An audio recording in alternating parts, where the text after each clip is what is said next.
Kendaraan militer pasukan pertahanan Israel baru-baru ini dihantam brutal kelompok pejuang Palestina.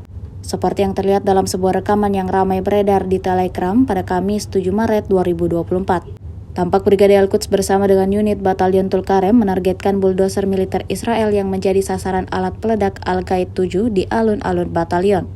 Kelompok perlawanan Palestina tersebut mengklaim bulldozer IDF yang diledakkan rusak total dan tidak dapat digunakan lagi.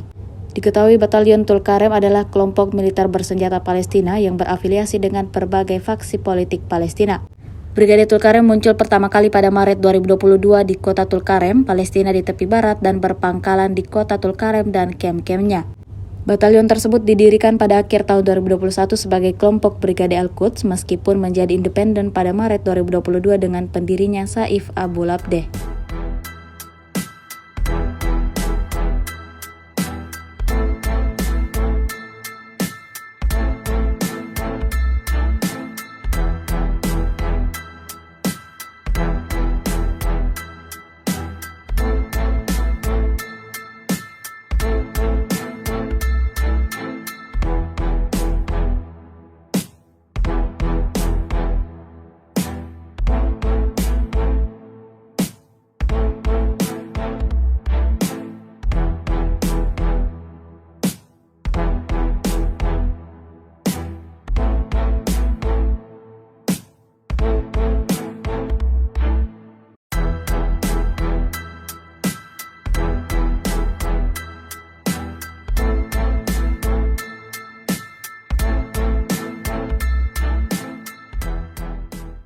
Download Tribun X sekarang, menghadirkan lokal menjadi Indonesia.